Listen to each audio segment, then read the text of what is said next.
Hello à toutes, je suis Estelle Bi, avocate en droit des affaires et en droit des sociétés. On se retrouve aujourd'hui dans un nouvel épisode de la mini-série spéciale rentrée 2025.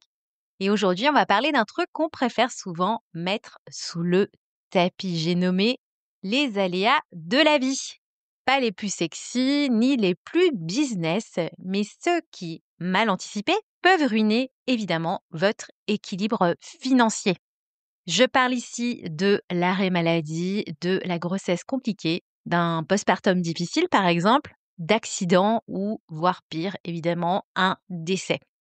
Bref, ce qui peut vous mettre à l'arrêt total. Et donc, la vraie question aujourd'hui, c'est est-ce que votre statut, tel que vous l'avez choisi à date, vous protège vraiment? Et surtout, est-ce que vous savez ce que vous toucheriez si ça vous arrivait demain? Alors moi, quand une cliente me dit: «Je ne veux pas devenir experte, je veux juste être protégée», ça, je l'entends totalement. Mais je lui dis aussi: «Alors encore faut-il savoir comment tu es protégée aujourd'hui et dans quelle mesure». Alors, il va falloir se poser les vraies questions. Donc, si vous tombez enceinte, par exemple, avec un congé pathologique, est-ce que vous savez combien vous allez toucher? En cas d'arrêt maladie, vous vivrez de quoi? Si demain, vous êtes en incapacité temporaire de travail pendant 6 mois parce que pour X raison, vous serez cassé le poignet, avez-vous une assurance pour compenser tout ça? Et à la retraite, est-ce que vous avez mis en place des mécanismes pour vous protéger et compléter ce pourquoi vous cotisez en tant que dirigeante? Votre conjoint, vos enfants, ils ont droit à quoi concrètement si demain vous disparaissez? Et c'est encore plus vrai si vous faites partie des femmes, évidemment, qui gagnent mieux que leur conjoint.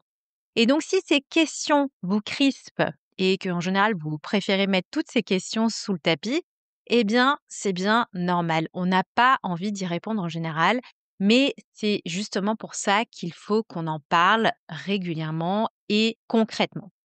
Alors, vous avez peut-être donc vous de votre côté comme statut une SASU, une URL ou bien encore une EI. Et donc vous vous dites, je cotise, donc forcément je suis protégée. Alors, ce qu'il faut savoir, c'est que c'est à la fois vrai et faux, car souvent le niveau de couverture est souvent insuffisant. Il est donc essentiel de repenser à cette partie dite prévoyance si vous n'en avez pas encore une. En revanche, il peut arriver aussi que vous avez effectivement un contrat de prévoyance, mais qu'entre ce que vous allez payer et ce que vous allez concrètement toucher en cas d'accident de vie, en cas d'aléa de la vie, il peut y avoir un vrai gouffre. Parce que typiquement, vous avez pu le signer il y a 3 ans, vous ne vous souvenez plus s'il couvre l'arrêt maladie long ou juste l'hospitalisation. Vous ne savez pas ce qui est prévu en cas de congé mat pathologique ou d'incapacité temporaire de travail. Et pourtant, ce contrat donc de prévoyance est censé être votre filet de sécurité. Et moi, je le dis souvent en consultation, un contrat mal rédigé, mal compris ou encore inadapté, c'est une double peine. Et dans le cas particulier justement de ce contrat de prévoyance, vous pouvez effectivement souhaiter avoir une protection complémentaire, mais il peut arriver que le jour où est-ce que vous en aurez besoin, en cas d'accident ou si typiquement dans mon exemple, vous vous cassez le poignet, vous découvrez qu'en fait, vous n'êtes pas totalement couverte ou sinon insuffisamment. Alors si vous avez un doute, si vous n'avez jamais relu ce contrat avec un œil plus juridique, moi je vous conseille vraiment de vous poser, de faire le point et c'est peut-être le moment de le faire analyser en détail et donc surtout à la lumière de votre situation actuelle. Et donc, ce qui est important sur cette question de prévoyance, autre point, c'est de ne pas attendre que ça craque.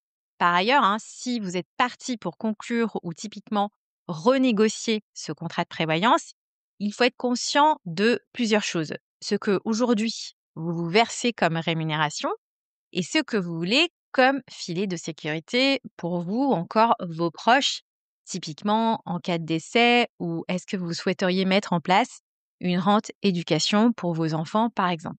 Et par la suite, il faudra ajuster au fur et à mesure, pas forcément pour payer plus, mais en réalité pour payer mieux et bénéficier d'une couverture adéquate par rapport à votre situation personnelle. C'est pour ça que quelquefois, je trouve que c'est un faux débat lorsque les entrepreneurs, en fait, les unes et les autres vont discuter entre elles, on va dire, du coût de leur contrat de prévoyance parce qu'en fait, il faut encore savoir la couverture, que couvre typiquement ces 40 ou ces 50 euros en plus, voire ces 100 euros en plus.